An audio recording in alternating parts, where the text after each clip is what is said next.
You have an interesting alignment this month, lovely Sagittarius. The planets are split between the lower and upper half of your chart, transiting in between the first houses and the last houses of the zodiac. Your focus will be somewhat divided this month, as these alignments are highly varied. Saturn remains in your second house of money and material possessions until 2020. You will feel like you need to work extra hard in order for your efforts to pay off. You might feel financially insecure, and even worried about making ends meet over the next few months. Use this time wisely to save rather than spend, and create long-term financial habits that will benefit your stability. You will see financial growth this year, although it will be slow and steady, similar to how Saturn reigns. You will also take a more practical approach to possessions, and will not feel compelled to purchase things that are unnecessary, frivolous, or discretionary. You will connect to your bare essentials, and become somewhat of a minimalist this year. This is actually a good thing for you, Sagittarius, as you are a collector of possessions for sure. Take this time to clear out items in your house or wardrobe that no longer bring you joy. Saturn encourages you to let go of fears related to giving up your material stuff. The universe wants you to be light and free as a feather.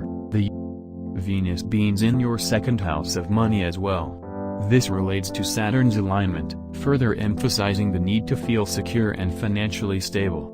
You will be attracted to others who are wealthy or wear luxury items. You might meet someone of interest during a monetary transaction or business deal this month. You will want to spend money on something elegant and beautiful, but you might forego this opportunity to be more stable and comfortable in your day-to-day life. Venus transitions into your third house of communication on the 17th. Venus in the third house signifies your attraction to the art of language, expression, and communication.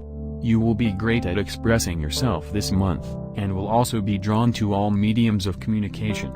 You will be attracted to those who stimulate your mind and who you can have great conversations with.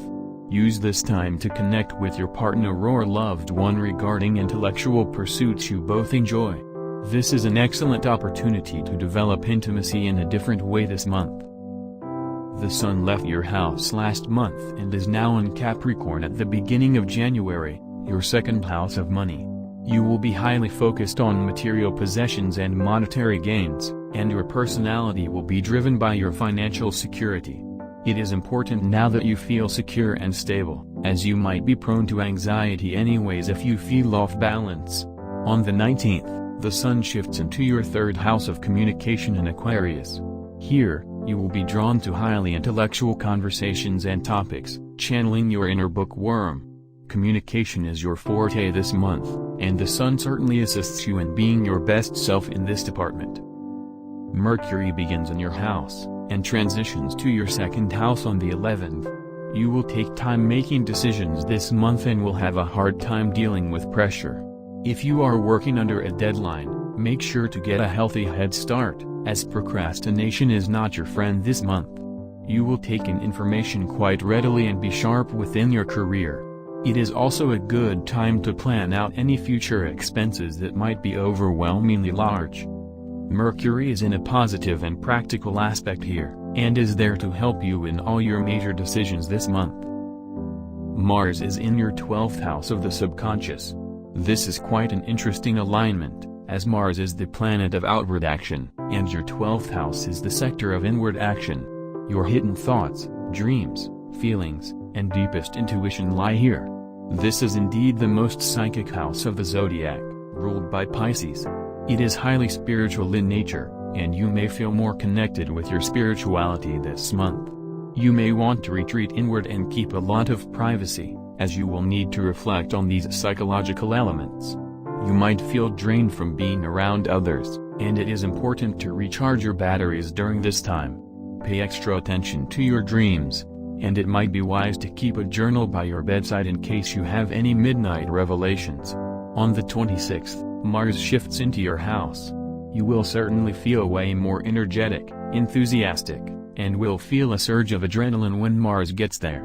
Make sure that you use physical outlets, like working out, dancing, running, or another sport, when you have excess energy to burn off. You are prone to feeling restless, more than usual with this alignment, so keep this in mind when you go off on spontaneous adventures. Jupiter, your planetary ruler, is in your 12th house of the subconscious as well, and will remain here until November. This alignment encourages you to reconnect with your higher self and spirituality. Whatever is calling to you on a metaphysical level, pay attention. Your dreams, intuition, and psychic energy will be quite active and chock full of information for your life. Jupiter expands your consciousness and helps you dive deeper into a spiritual awakening. This energy and newfound faith will help guide you closer to your truest self and have a deeper connection to the universe. Jupiter's alignment will help balance out some of your material and monetary preoccupations this month, as he always brings good fortune wherever he goes. Jupiter's placement in the 12th gives you the opportunity to see and feel the bigger picture of life, and to not get too stressed about finances.